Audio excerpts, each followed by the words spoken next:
Hello again and welcome in our fourth video update. This time we are going to talk about something very interesting, our first-person melee combat. Victor, our lead combat designer, will tell you some in-depth information how it works in a few moments, but let me first introduce you how we did a research for the fencing and battles and all that stuff.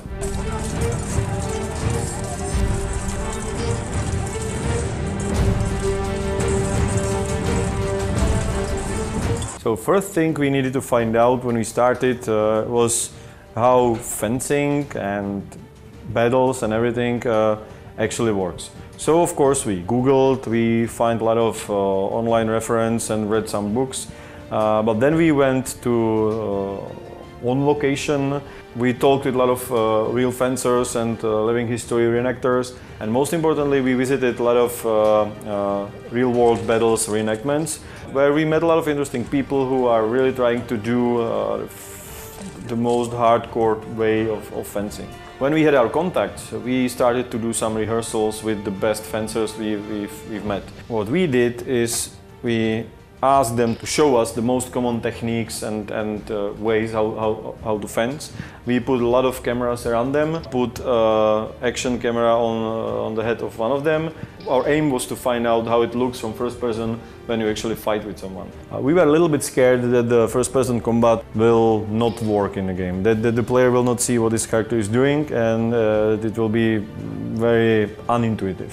But what we find out actually was that it could work, that the first-person view is quite interesting, that when the camera is implemented right, you can see pretty well what your character's hands are doing, and that it's very immersive. So right now we just need to polish the system, add a lot of data into it, a lot of moves and animations, and we will have something that I really believe is something very special.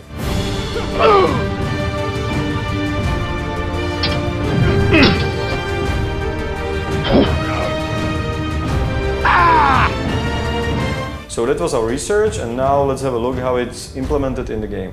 Hi, I am Victor, and I'm going to tell you how you fight in Kingdom Come Deliverance.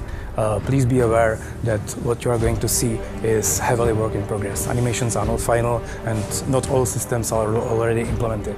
We still have a long way to go, and I wanted to thank you that you are going with us. So, the basics. You have 3 different attacks. You can stab, you can slash, and there is a special action which can be a strike, a kick, or pummel strike with your sword. You have 6 zones on enemy body you can target. It means you have 18 different basic attacks. These we can call initial attacks, and once you do them, the fight is more about timing and about movement. The timing is especially useful in defense. We have a dedicated defense button. You can hold it down, and then your character will automatically block every attack whenever it comes from.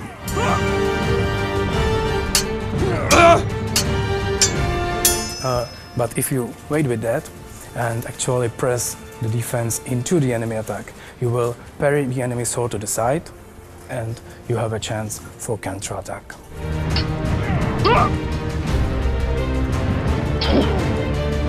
And that's not all.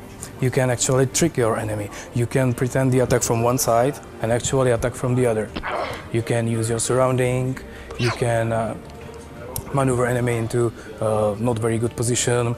Very important part of the combat system is the stamina. In Kingdom Come Deliverance you will usually meet armored opponents. You will be armored too, and to harm the guy in full plate is not an easy task.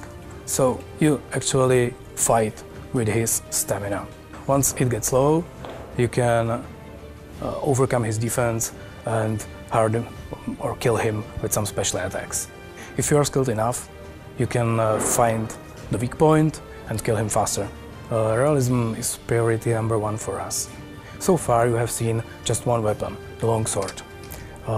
In the final game you will have a whole arsenal of medieval weapons at your disposal. Every weapon is good against different type of armors. You can have a sword and shield, you can have an axe or a hammer for more armored opponents. You can even use your bow or crossbow and kill the enemy from distance.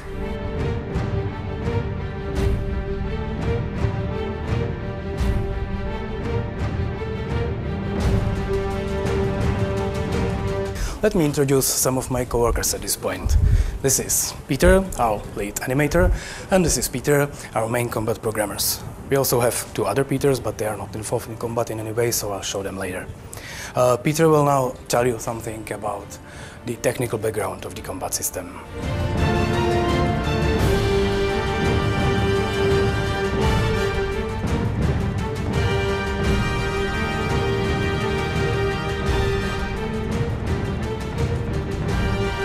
We want to create great, realistic combat system.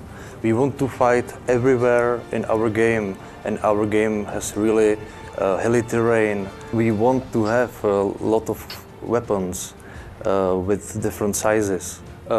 We had to develop smart system which is based on various solvers, controllers, mechanics, modifiers. Most challenging was the solver for weapon movement. Especially after the hit into the opponent's body. We try to solve this situation by sliding by. Another problem comes with the hitter actions. We have three kinds of hitter actions. We have one for attacking sword. There is some movement back. There is another one is on opponent's body. Please, Peter, make a hitter action. Thank you. And the last one is with the blocking a weapon. When you hit the block, there must be some movement to see the hit into the weapon. All these mechanisms are based on physical simulation, inverse kinematic, and various procedural solvers. All these together give us a lot of variations and possibility to have as much realistic combat as it is possible. We want the combat to be something special. You will not kill dozens and dozens of enemies. Every fight is unique and more like a duel than some hack-and-slash action game.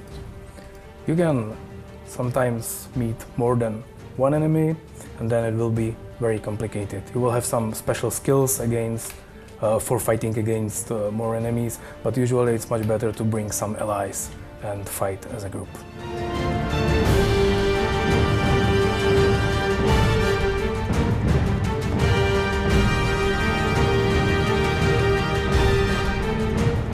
You are asking us a lot about castle sieges and large-scale battles. Sorry, we don't want to reveal much at this point, but regarding large battles, we try to recreate some of famous historical battles of the era, where the player just as one chess piece on the large chessboard. You will use our combat system and fight for your life and try to survive.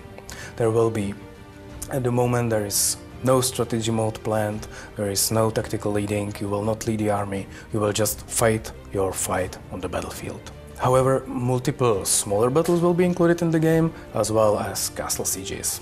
These actually happen at a fixed point in the story, and you may even have some involvement in overall strategy decisions or things like that. We will be still playing an RPG game.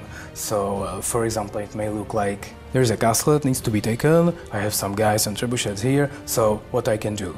I may wait for the night and infiltrate the castle if I am good at stealth. I may just open the gates, or I may poison the water source, or anything like that. Or I can just ignore this possibility and lead a full-scale charge with archers and artillery support.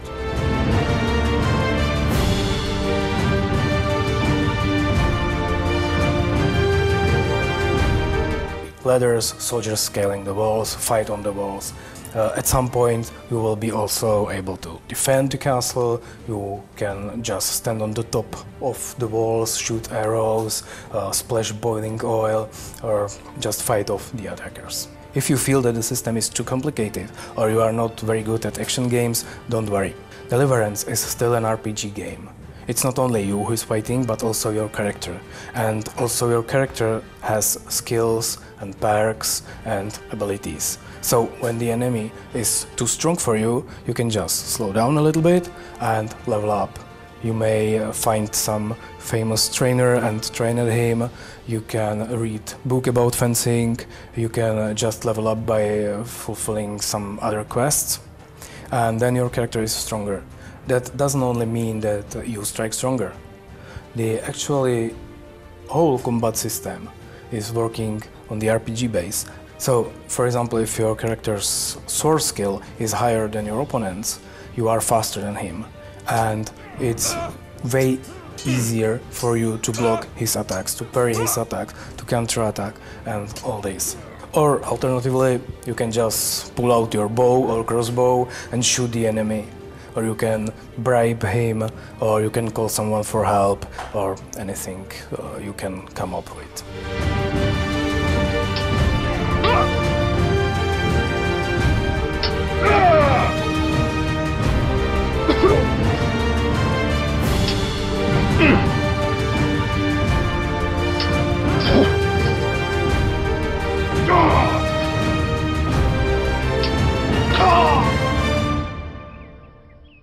So that was our combat system. Thank you for watching. Next time we are going to show you some of our AI systems, NPC life cycles and the whole emergent world, so stay tuned.